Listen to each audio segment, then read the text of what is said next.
This is our channel. Oh shit. So if you don't like what we post, Haul ass. if you don't like that we smoke, Bitch, leave. if you don't like that we do verses on this channel, Get the fuck on. this is our channel. We give it our own opinions. If you don't like our opinion, our rating, our thoughts, Get the fuck. and go make your own. Shit. But you ain't. So you gonna watch us and shut the fuck up.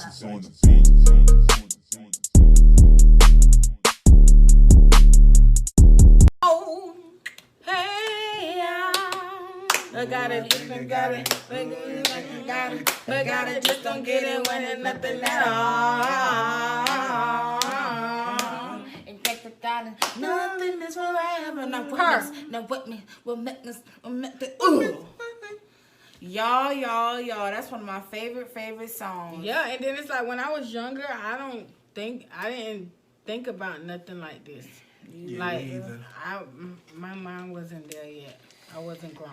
Right, I was just shaking my head. But okay, y'all. Today we have something new here, and I think we're gonna start doing this. It's gonna be a new series, the darker meaning behind a song. So today we have the darker meaning behind "Hey Y'all" by Andre. Outkast. Cause don't get it.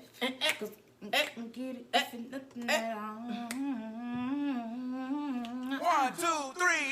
Hey Ya might just be the happiest sounding song released during the 2000s. For nearly 20 years, it's had people shamelessly dancing and singing along with every listen. Yes. It's a song that single-handedly made Polaroid cool. Hey Ya was a crossover hit, sitting on top of the Hot 100 for 9 straight weeks, going platinum in a number of regions around the globe. That's long. It became the first song to ever reach 1 million paid downloads on iTunes, eventually winning the Grammy for Best Urban Alternative Performance. The single was seen as a breakthrough for the hip-hop industry, being one of the first hip-hop songs to be widely played on adult contemporary stations. But the catchy funk tune is one of the most deceivingly happy-sounding songs recorded. Andre 3000 goes to great lengths in proving that most people don't care about the deeper meanings within songs. They just want to dance. Let's take a look at the darker meaning behind Hey Ya. I'm scared. Coming fresh off their 4th album, Stankonia, Outkast decided to divide and conquer with their next album. Each member would spend the next 2 years creating solo albums, releasing them as a double LP under the Outkast name. When Speakerboxxx and The Love Below arrived in 2003, its two sides were very different albums. Big Boi's cameos featured Jay-Z and Ludacris in some dirty southern hip-hop stylings, while Andre 3000's side was all sex, jazz, funk, and more sex. It would become their most commercially successful album, and in large part due to the first single they released. One, two, three. Originally titled Thank God for Mom and Dad, Andre 3000 broke the track during the making of their Stankonia record. It wasn't until December of 2002 when he'd head into studio to record the track. He was inspired by bands like the Ramones and the Smiths and used an acoustic guitar to lay down the groundwork, improvising lyrics along the way. The Love Below is about the quest for love, with each track representing a different woman. None of them are autobiographical, just fantasies or tangents based on real life. At its core, Hey Ya is an ironically bleak track about the current state of relationships. Let's break this thing down for just a few seconds. My baby don't mess around because she loves me so, and this I know for sure. Straight off the top, the narrator tells us that his girl won't cheat on him because she loves him, and he really believes that. But he thinks that maybe she's only faithful because she's afraid of being alone. What does she really want? But can't stand to see me walk out the door. He goes on to comment on past generations and how they managed to stay married for decades, while this new generation is seeing divorce rates soar. Wow. He's stuck in this relationship with a woman he no longer loves, and it's becoming clear that she's lost that feeling for him as well. If what they say is nothing is forever, then what The protagonist wonders what the purpose of continuing the relationship is. But the song masks its messages with alternating falsettos and frequent repetition to the point where we don't comprehend its true meaning. Our protagonist ponders over if they're staying together out of tradition, ignoring their real feelings and sacrificing their happiness for it. Many people stay in unhappy relationships rather than doing what's right for them and leaving. so when I know we're not happy here. And for a moment, we think it's over. The entire audience should get it by now. But they don't. We're in denial, and Andre calls us out for it. But it's buried in the beginning of another chorus. Y'all don't want to hear me, you just want to dance. Oh. And he he was right. Many people still see this as a happy pop rap song, ignoring its true nature. The video is further commentary on how the world reacted to the single, just pure, unadulterated adoration. The video's overwhelming positivity and enthusiasm also overshadows its themes.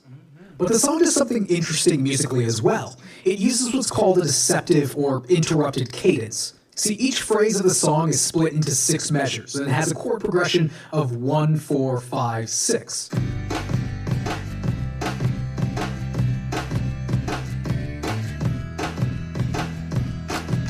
The first 4/4 measure is in G major, with the second and third 4/4 measure in C major.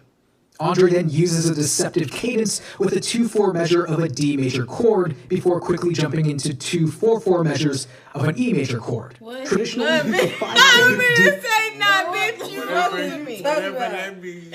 No. He said, What you talking about? Bitch, you are Silent. losing the fuck out of me right now. what the fuck is happening with it? major in this case wants to resolve back to the 1, but it doesn't. We are then deceived.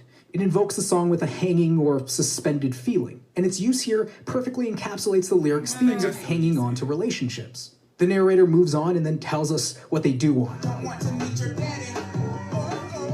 Just want you in my caddy. To avoid a serious relationship and to be with someone they can simply have fun with. And without context, the lyrics that do stand out sound like typical rap fodder. it come on. Finally, Oh my the song wraps up God. telling listeners, I know you said any of this shit. and maybe that's to listen to your gut, to avoid unhappiness. And if that means getting out of a bad relationship when love and emotions begin to fade, you should know what to do. It doesn't make sense to stick together when those emotions are gone. And if they are still present, then just enjoy each other and avoid complicating things. Hey Ya is one of the best tracks of the last 20 years. Not only for its irresistible groove, but because of its cheeky way of making a statement on modern relationships and the music we enjoy. Thematically, it covers a lot of ground that appeals to a lot of people. And maybe we ignore it because music should be an escape, and we don't want to hear it. We know what the right thing to do is, but maybe we just want to keep dancing. You started that Kodak walking shit. And for what it's worth, you're not actually supposed to shake Polaroid pictures. It's time to start focusing on yourself. We spend a lot of energy in attempting to make others happy while sacrificing our own self-improvement. You can turn emotion into... No. That's it. But it's But I ain't like, know you're not supposed to shake Polaroid pictures. You either? But it's like, that's kind of, it was scary low key. I ain't gonna lie. I don't know why I was a little scared, but it's just like, I never paid attention to the words. No. Like, I never knew until today. What the fuck he was saying? Yeah, Like, everything he said. so vividly. Yeah, he said it, but Right. we just And was. wasn't listening. The beat. He said, y'all don't hear me, but y'all still dancing. Yes, we was. Well, I wasn't even dancing. I just I wasn't was paying just- attention. I was. You got it. And I think I was making up my own nothing at words. all. Yeah. More than likely, I was making up my own words. That's what it gotta be that for And me. that's crazy Like because this? that's not the first song I done done. Oh, I do that to every damn song. I don't know shit. I think I made up my own words. Yeah. That's why I never knew. No, like really. And then you want to know what's so crazy? Because our mamas didn't even know. Mm-mm. They didn't know. They was worse than us. I bet They used to say that's anybody my who shit. haven't ever seen this video, honestly, don't know. Because everybody was so focused on the And what makes- groove. and what makes- phase. And this ain't even nothing to shake your ass to. Like, it's just something to just be free and just...